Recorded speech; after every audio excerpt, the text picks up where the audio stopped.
Dans ce cours-ci, nous allons voir les modes de représentation des sous-ensembles de nombres. Alors, vous avez le tableau suivant dans vos notes de cours.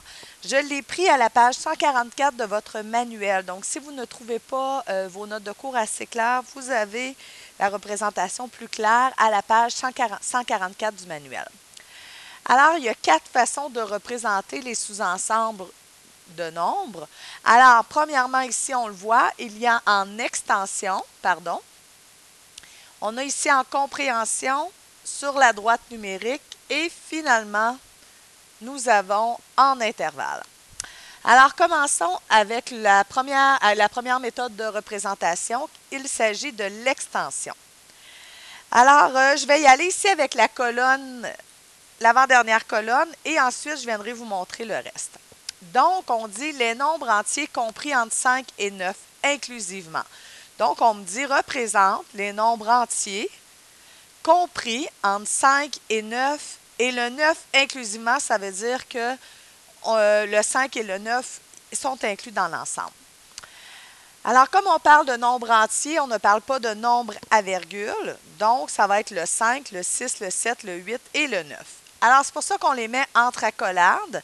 Donc, on a déjà vu ça dans nos années précédentes. On fait une accolade et on les écrit. 5, 6, 7, 8, 9. Donc, c'est ça que j'ai mis dans vos notes de cours.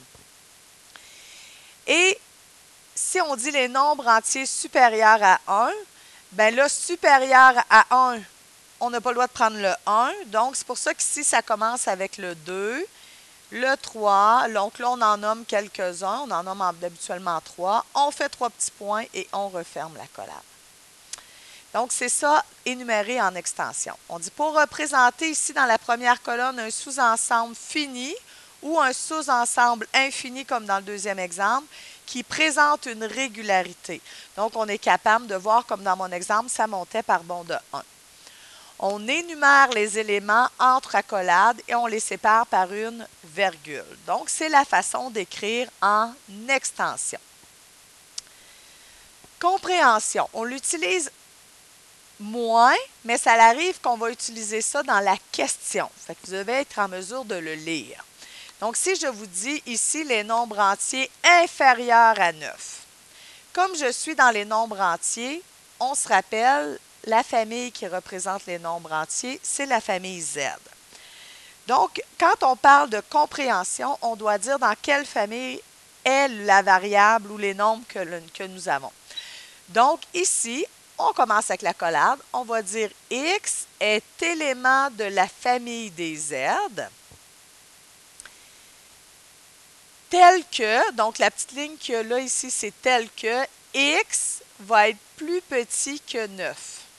Parce qu'on veut être inférieur à 9 et on referme la collade. Donc, on le dit bien, celui X est élément de Z, tel que X est inférieur à 9.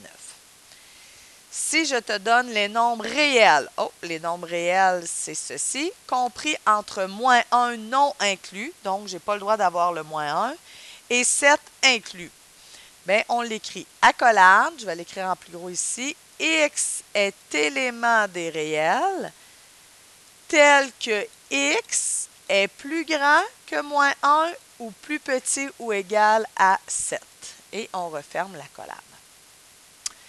Ça, c'est ce qu'on appelle la méthode de représentation par compréhension.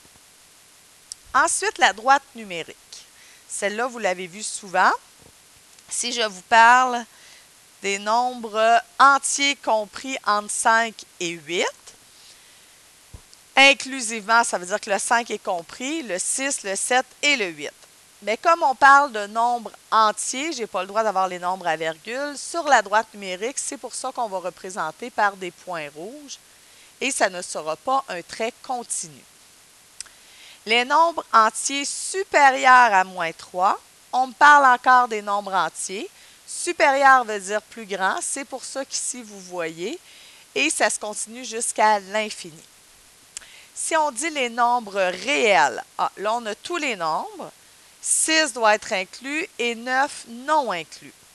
Donc le 6 est inclus, on ferme le point.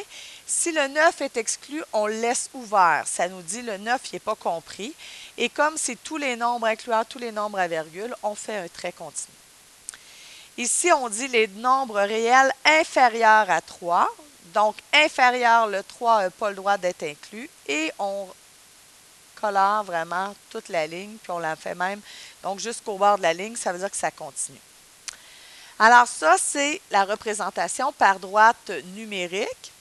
Pour représenter un sous-ensemble de nombres rationnels ou un intervalle de nombres réels, remarque, dans le cas d'un intervalle, un cercle vide signifie que la borne n'est pas incluse et un cercle plein signifie que la borne est incluse. Donc, la numérique, ça nous permet de représenter un sous-ensemble de nombres rationnels ou un intervalle de nombres. On représente le sous-ensemble de nombres par des points s'il s'agit de valeurs discrètes ou par un segment ou une demi-droite s'il s'agit d'un intervalle. Et je termine avec l'intervalle. Ce mode de représentation-là est très souvent utilisé. Donc, si je te dis les nombres réels de moins 5 inclus à 8 non inclus, donc comme c'est les nombres réels, ce sont tous les nombres. Fait que l'intervalle va servir à représenter des nombres réels. On ne représentera pas des nombres entiers dans un intervalle parce que l'intervalle dit prends tous les nombres qu'il y a entre les deux nombres que je te donne. Donc ici, on me dit moins 5 inclus, je ferme le crochet parce que je l'inclus, virgule, et je vais aller chercher l'autre borne 8, et comme on me dit non inclus, je mets mon crochet vers l'extérieur. Donc ça, c'est tous les nombres entre moins 5 et 8, moins 5 inclus et 8 pas inclus. Les nombres réels supérieurs à 1, donc on dit supérieur, ça veut dire que le 1 n'a pas le droit d'être inclus, c'est pour ça que je mets mon crochet de cette façon-là, jusqu'à plus l'infini.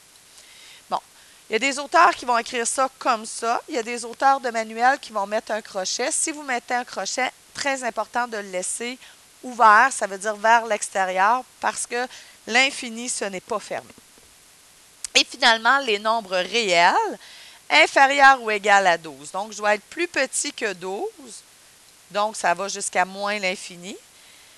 L'infini n'est jamais, c'est jamais fermé, donc je mets mon crochet ouvert ou je n'en mets pas du tout. Et le 12, on me dit égaux à 12, donc le 12 a le droit d'être inclus. Donc ici, on dit les sous-ensembles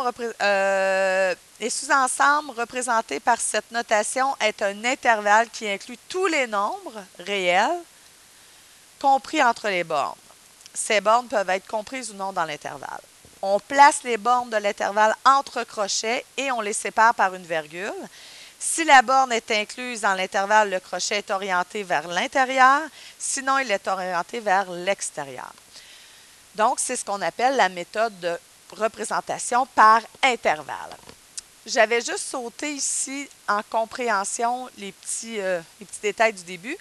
Donc, la compréhension est utilisée pour représenter tous ensembles de nombres réels qui se prêtent à une description. Donc, encore une fois, on représente les nombres réels. C'est pas vrai, c'est pas vrai. Pas juste les réels, parce qu'on l'a vu tantôt, on pouvait avoir des nombres entiers, on avait juste à mettre Z.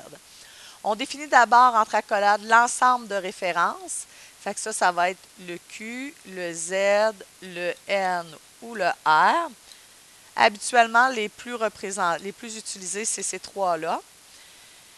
Et on décrit ensuite les éléments de l'ensemble. Alors, avec ceci, vous avez assez de bagages pour faire les numéros que je vous ai donnés en exercice. Bon travail!